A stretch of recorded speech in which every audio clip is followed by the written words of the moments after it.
All games have a reason. We should extend that to all forms of media have a reason. Such as all movies have a reason. Such as Killstreak, which will give you a reason to appreciate movies like Stay Alive and Unfriended a whole lot more. So yeah, Killstreak is currently streaming on Amazon and features a bunch of streamers, some going by their actual name because apparently we can't trust these streamers, turned actors, turned whatever the fuck, to remember anything else. Maybe we just show shiny objects in front of their faces and then they'll just spout this dialogue written by two people. It took two people to write this.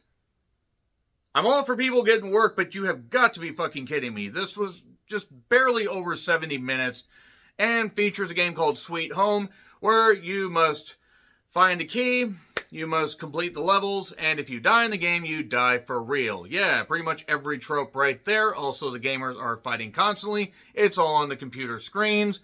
And yeah, this is pretty goddamn terrible. Granted, I know what I'm getting into when I click on a movie called Killstreak and I see a poster like I do. And while I'm sure everybody had fun, I'm sure they're not bad people, and I'm sure the crew was very, very minimal. This also features some of the worst special effects I have seen in any movie that has any purported budget or any, kind of accurate camera work. Hey, at least it looked like, actual webcams were being used. People that had professional equipment, so they could play their games and everything with all the fancy lingo and all that. Just what was this? What was this supposed to be? It barely has enough material to be a 15 or 20 minute short, yet this is stretched the fuck out. The explanation is stupid.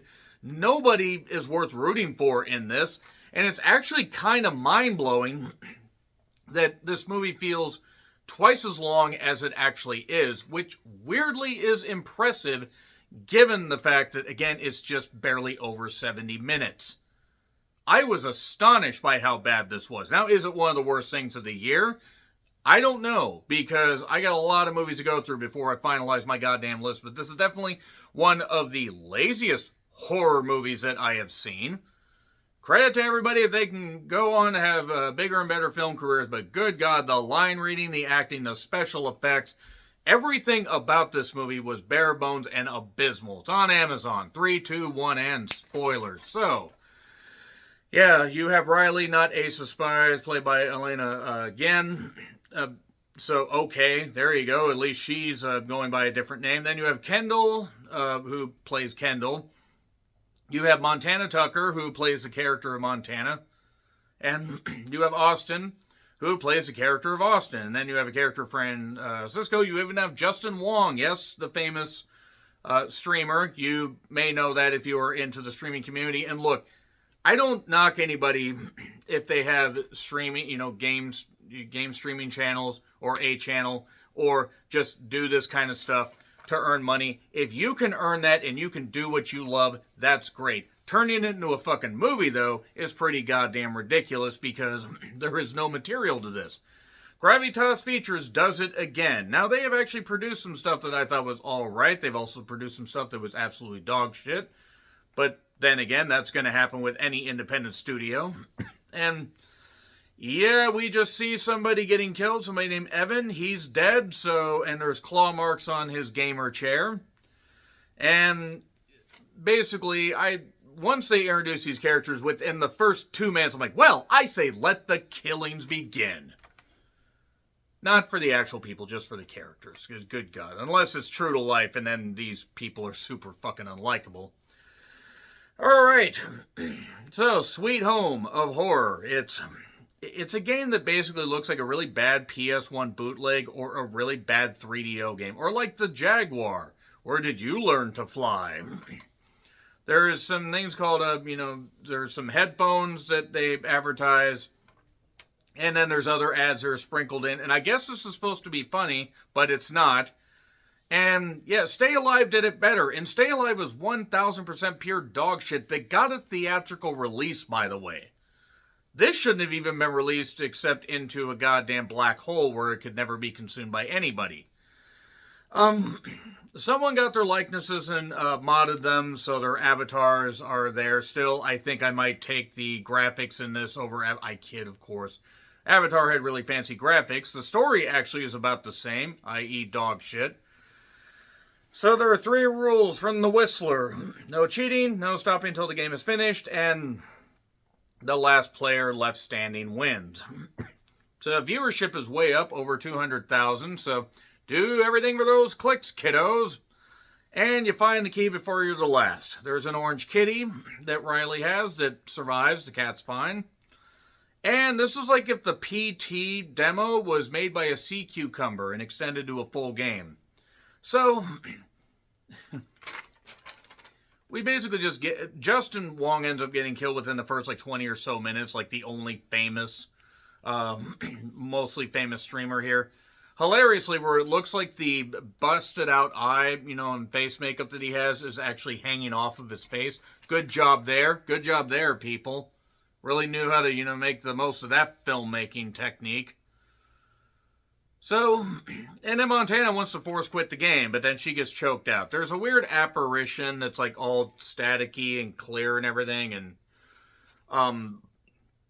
pixely. Like the Whistler is actually an entity that can come out of the game. So she's dead. They lost their phones. Francisco actually lost his phone when he got shocked. He was trying to call the police. And then these sparks flew out that wouldn't have even flown in a 1975 movie. The chat is down, totally pixelated. I guess people are just watching but not able to say anything. God, if only that was true of most live chat.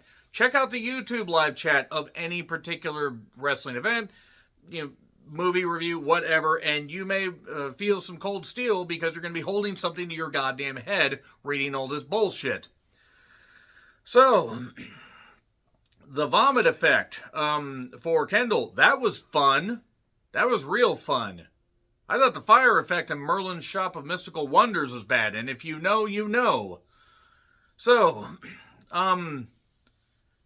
Level 2 now. Montana's dead. They use a candle to see because it's a dungeon maze thing. All games have a reason. The fuck they do, because this movie sure doesn't. And Montana died in the game. She died for real. There's her avatar hanging up. Riley then looks for answers and finds out about something called nasty.net, where dark shit occurs. All these game levels are based on crime scene photos. None of this really gets fully answered. We just find out that there's some crazy shit going on. And yeah, just lots of dead bodies, and also lots of dead bodies in this one pit of this maze, and lots of dead gamers. Some that die of heart issues, some that die of aneurysms, whatever. And Riley almost loses her power because she forgot her charge cord and is gaming on a laptop. It dies. Oh, she quit the game. She dies. Gets sucked through a balsa wood door, and the cat jumps out to get her. I would have rather followed the cat for the rest of the goddamn movie, by the way. Could have followed it using a litter box. It would have stunk less than the shit this was. Anyway, so Austin basically is blamed for everything. Then again, if you have hair like that, I think you deserve to get blamed for everything. I kid, of course. Again, I'm sure they're nice people, but I'm sorry. This movie is terrible. This movie deserves to be slaughtered brutally and slandered. Does everybody in the movie deserve to be slandered? No, I'm just getting some jokes in.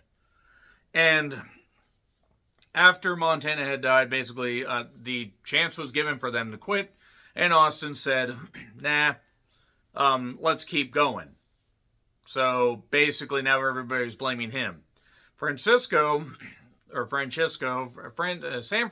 basically does manage to get a backdoor in and quit the game, but because he quit and he cheated, he dies really stupidly, getting set on fire. Or shocked first and then set on fire. Baby's first Windows Maker effects. So yeah, he's dead. So basically it's down to Austin and Kendall. And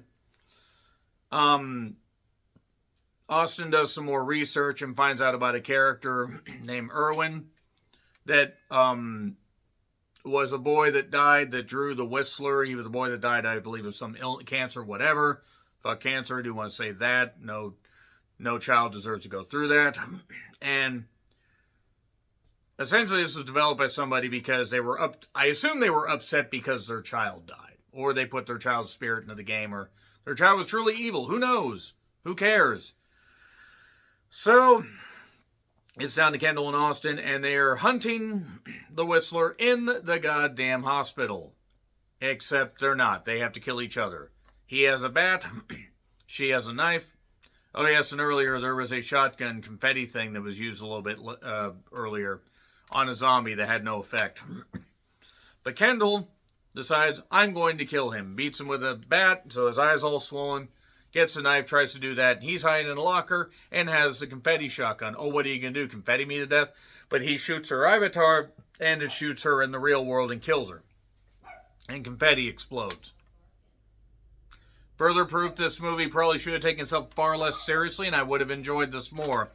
So, then, Austin's sister Judy, that had been on his little, computer thing there, was setting something up before. Maybe she had something to do with this game. Who knows? She gets on there and says, oh, hey, hi, Erwin.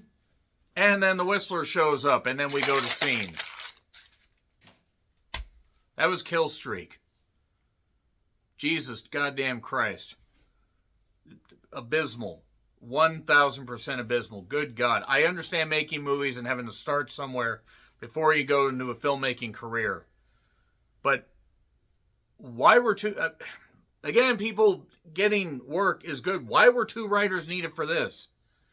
If fucking hell, I have seen deep dramas that were written by one person. That being said, fuck it, just whatever. It's terrible. I hate this. I hate this movie. I'm sorry to anybody involved in this if you thought you were making something good. You can be happy with it. I'm just one viewer, but no, this is terrible. So agree, disagree, what I said, like, share, subscribe, Twitter, Letterboxd, Blue Sky handles in the description. I'm John Ritlin. Until we game in a different platform again, not even grammatically correct, happy trails to you.